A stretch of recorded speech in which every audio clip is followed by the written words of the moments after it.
Welcome back to Bonjour Sports Talk, live from New York City, the home of the U.S. Open, as we take a look at the scoreboard from the U.S. Open Finals. Coco Gauff defeating Aryna Sabalenka for her first Grand Slam title, becoming the youngest American U.S. Open champion since 1999, when Serena Williams did it at age 17. And of course, Novak Djokovic defeating Daniil Medvedev for his 24th Grand Slam title, tied for the most in tennis history, record-setting, iconic wins, iconic championships on both the men's and women's singles side of the U.S. Open. Welcome back to the show. My name is Madelyn Burke, and to talk a little bit more U.S. Open and tennis, I'm thrilled to welcome in Myles David, tennis analyst, who joins the show. Good morning, Myles.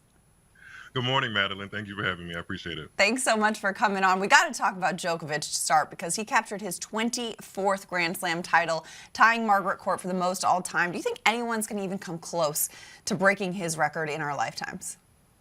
When I think about that record, I start scratching my head to even think about how, when I first started watching tennis, a person winning 20 Grand Slam sounds like a ginormous number, and to see him kind of shatter that is an ode to his dedication, his respect for the sport, his athleticism, and his domination of everybody. So I don't think it'll be touched for quite some time, actually. Well, you mentioned his domination of everybody, too, and I'm curious, what do you think, from his perspective, was more significant, being back on American soil and winning on American soil, or getting revenge on Medvedev, who did prevent his calendar slam 2 years ago? I think the U.S. Open provided the perfect storm from both angles of that, to allow him to kind of use all the tricks of the trade from his experience over multiple years on the ATP Tour, to kind of put all that together into a winning Grand Slam performance. And the draw was open for him. Pretty much everybody in the draw has a losing head-to-head to Novak Djokovic at this point. So, like you said, back on U.S. soil after all the controversy from the past couple of years, beating somebody that he lost to just a few years ago in that same element, the same court, provided just a great story for him. Is Djokovic now the automatic favorite for the Australian Open the next year? Yeah, it's hard not to kind of pencil him in already, just because he's won there 10 times. He's extremely comfortable on the court. And again, it is a hard court, and he's shown over the past several years that he is head and shoulders above the field in that regard. So without Nadal in the draw, does the top of the men's side kind of feel weak, where it's almost just like Novak, Alcaraz, and Medvedev?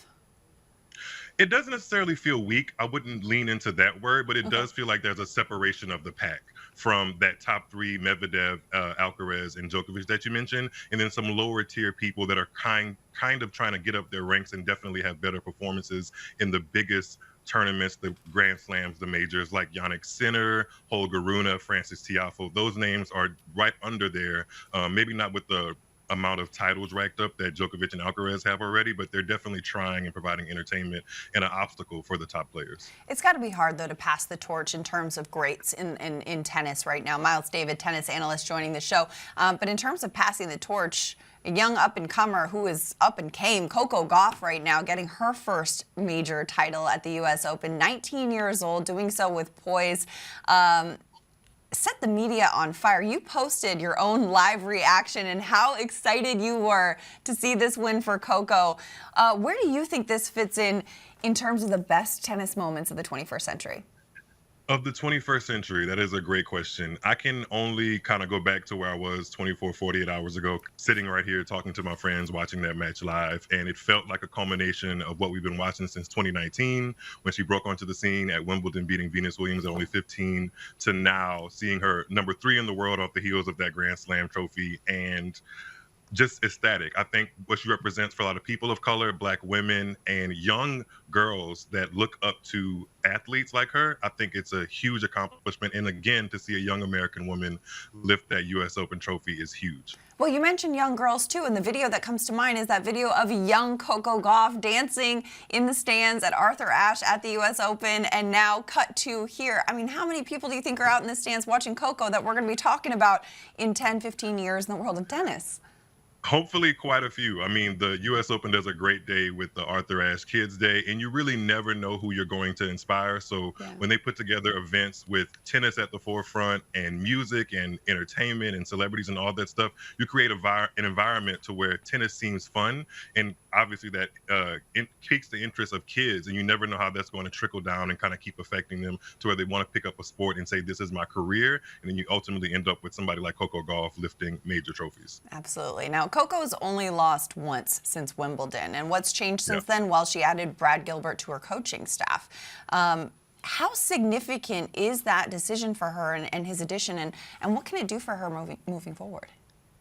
I think there's something she leans into with Brad Gilbert. He has a quite impressive resume working with players like Andy Roddick, Andre Agassi, Andy Murray, all of whom are Grand Slam champions. So I think if I was in her shoes, to know that somebody leaned into me that has such an impressive resume, they must see something in me. And I think carrying that onto the court does a lot for her confidence and just maybe the things that she's still maybe improving on in her game, like the forehand that's been talked about ad nauseum. That kind of goes in the back of your mind instead of the forefront, because you know that you have people believing in you that have, like I said, an extensive resume and know their tennis. And not only Brad Gilbert is in her box, Per Reba. So that combination of experienced talent and kind of young and up-and coaching talent seems to have provided a lot for her to give the space to have a great summer, you know? Yeah, I mean, we've talked so much, too, about the youth in tennis. Carlos Alcaraz, 20 years old, already won a couple majors, of course, going out in the semifinals this year at the U.S. Open. Coco Gauff, it feels like she's been around forever, but she's only 19 years old, getting her first major title. What is the ceiling for her? I can't think of one. Yeah. I mean, as long as she provides herself the opportunities to be healthy and be encouraged and be motivated by the sport of tennis, I can't see much stopping her. She seems like she just has a fever for the sport. And that's really lovely to see because she is 19 and we've seen stories of like teenagers coming onto the scene and burning out.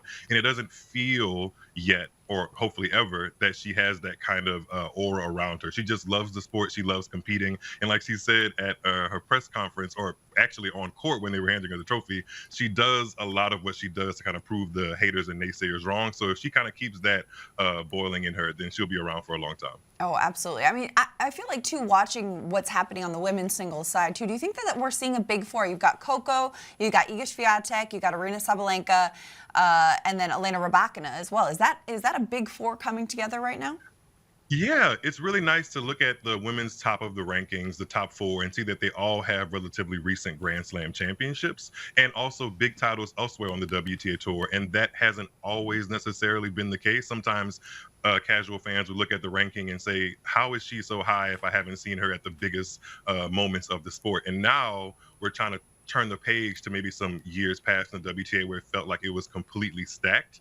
And Coco and Aryna and Iga obviously are all leading that charge of women under 25 that seem like the ceiling is super, super high for them, and they're going to usher in a new wave of the sport, really. Yeah, I mean, tennis, of course, such a global game, so much talent from all corners of the world, but it's exciting here domestically to see an American win a major title. What do you think, which American will be the next to win a title on the men's or women's side?